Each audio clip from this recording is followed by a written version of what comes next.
Hey everybody, end of day one. Exciting. I'm so happy to be here. Months and months of preparation.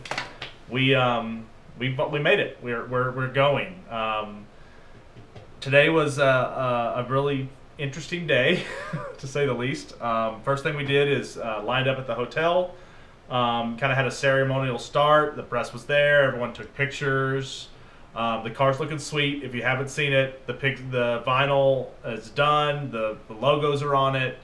I think it looks really, really good. It's probably going to be a cop magnet. That's probably a hint for later on. But yeah, it was definitely cool. So the first thing we did was we drove out to went about 60-something miles to a rest area where we stopped. And that was going to be the start of our TSD. Never started a TSD on a highway before. That was really interesting. We basically just got on the highway and got off at the first exit.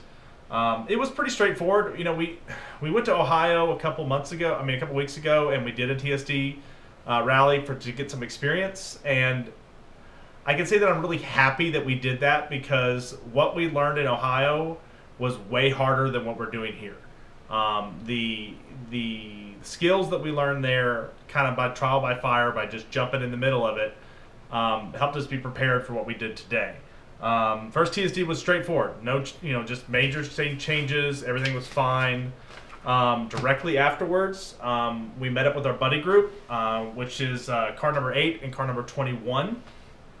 21 actually went on ahead, but car number 8, which is Troy, he met us at the gas station, and we pretty much ran with him all day long. Good guys. They did this rally in 2012, so it's really cool to have them along. Custom was a breeze. We went through. They asked us a bunch of questions, kind of your basic things. I think they pretty much asked everyone ahead of us, so it was pretty easy. But not for everybody. Car number 7, they ended up getting basically strip searched.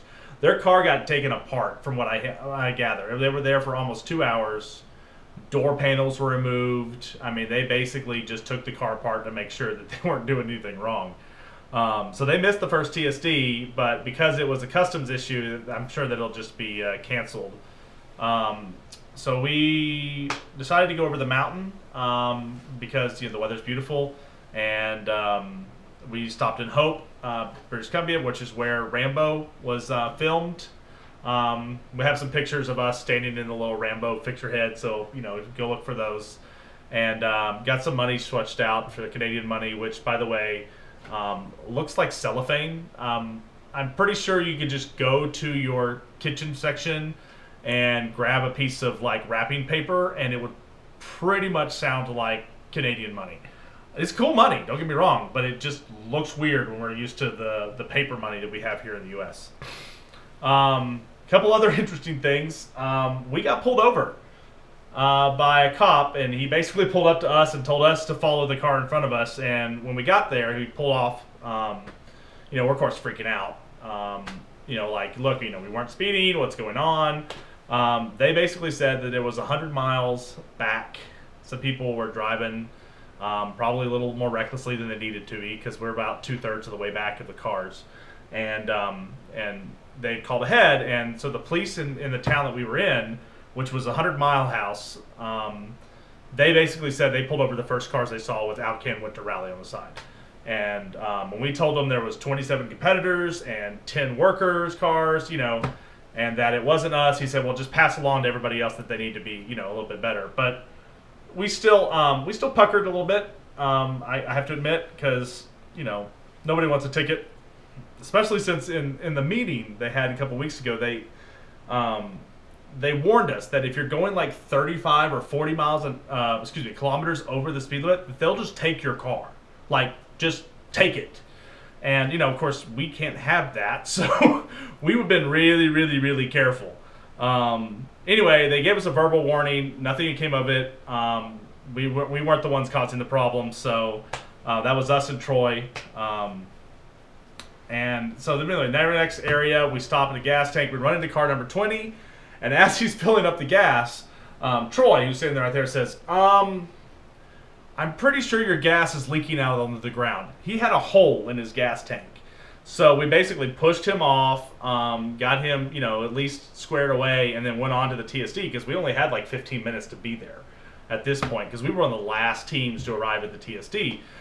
We still had plenty of time, but we just weren't in a rush. So the TSD, at this point, there's no snow. It's still British Columbia, so that's not really that surprising, but it's just been kind of a warm winter here, just like it is at home. So, we're kind of bummed that we haven't really seen hardly any snow yet, but there was just a gravel TSD. It was basic, no big changes. If you look here, this is kind of what our book looks like. You can see all of our turns here in red. These are cautions. There was an underpass that you had to go under and some rocky downhills that were slimy. But it was pretty straightforward. The cool part about it is we're in 5th place. We made 56 points for the day, which is pretty amazing. So we're excited. We never thought we'd ever be in 5th place. So hey, moving on. We'll see what happen. Things go tomorrow. We have 2 hard TSDs tomorrow, from what I hear. One of them is 11% grade. The other one's Blackwater, and I don't remember much about Blackwater, but I know that it can be bad, and snowy and icy. So we'll see what happens. But stay tuned tomorrow, and we'll keep you updated.